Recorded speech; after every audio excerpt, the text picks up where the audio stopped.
لما نقول عايزين نعمل أكلة كده من التراث المصري يبقى لازم نعمل بسلة باللحمة. بجد تحفة، مش عايزة اوصف لكم كانت حلوة ازاي.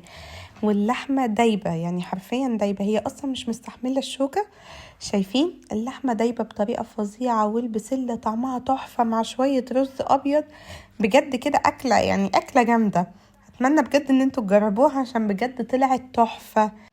يلا بينا، قبل ما نخش على الطريقة متنسوش اللايك والشير وسبسكرايب لو انتوا لسه مش مشتركين.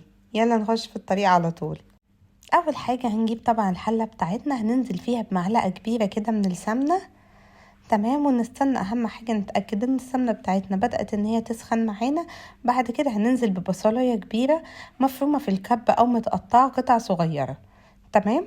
هبتدي ان انا اقلب في البصل لحد ما تبتدي تاخد اللون الذهبي البسيط زي ما انتوا شايفين كده. وبعد كده هنزل معايا باللحمة. انا هنا حوالي مستخدمة كيلو من اللحمة، او كيلو حاجة بسيطة كده من اللحمة. تمام، مقطعاها قطع زي ما انتوا شايفين كده، يعني مش تخينة، قطع الى حد ما رفيعة. هسيبها كده على النار، مش هقلب فيها لحد ما تبتدي تاخد لون من تحت، وبعد كده ابتدي ادي تقليبة فيها. يعني مش طول ما احنا واقفين بنقلب فيها عشان ما تنزلش المية بتاعتها. لحد ما وصلنا للون ده، اللون البني الجميل بتاعنا ده كده خلاص. هنبتدي ننزل بقى بعصير الطماطم بتاعنا. انا هنا كان معايا 3 كوبايات من الطماطم، ضربهم في الخلاط بدون اي اضافات خالص. تمام. وكمان 3 كوبايات من المية. بس كده نبتدي بقى ان احنا نتبل. هنحط هنا معلقة صغيرة من الفلفل الاسود، وهننزل كمان بطماطمايه متقطعة صغير زي ما انتوا شايفين. وبس كده هنغطي بقى عليها ونسيبها حوالي ساعة الا ربع لحد ما اللحمة بتاعتنا تستوي.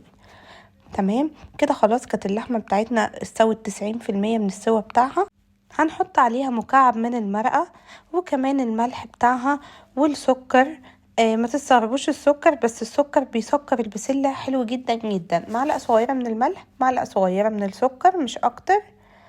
تمام. وبعد كده هننزل بالبسلة بتاعتنا. انا هنا كان معايا حوالي 800 جرام من البسلة. دي بسلة طبعا مجمدة. هننزل كده بيها على الصلصة بتاعتنا، وبعدين نديها تقليبة حلوة قوي. تمام. وكده خلاص البسلة هنسيبها بقى على النار، هنغطي عليها ونسيبها تستوي، هتاخد معانا ربع ساعة بس في السوا بتاعها. وبعد ما عدى ربع ساعة البسلة بتاعتنا كانت استوت، واللحمة كانت كملت السوا بتاعها. ونبتدي بقى ان احنا نقدمها كده مع بعض. بجد اكلة حلوة جدا جدا. احنا طبعا في الوقت ده ما بنعملش الخضار كتير، وعلى طول بناكل اكل سريع كده او نواشف، بس بجد اكلة كانت تحفة قوي. اكلة كده مختلفة، هي طبعا قديمة مش مختلفة خالص، بس مختلفة ان احنا نعملها، بطلنا نعملها. بس من الاكلات الحلوة جدا جدا. اتمنى بجد ان انتوا تجربوها. نقدمها بقى مع شوية رز ابيض. بجد مفيش احلى من كده، يعني مفيش احلى من كده، واللحمة دايبة خالص زي ما انتوا شايفين بالظبط. ورز ابيض معاها حلوة جدا جدا. اتمنى بجد ان انتوا تجربوها وتكتبوا لي رايكم في الكومنتات طلعت عاملة ايه. لو عجبكم بقى الفيديو لايك وشير وسبسكرايب. باي باي.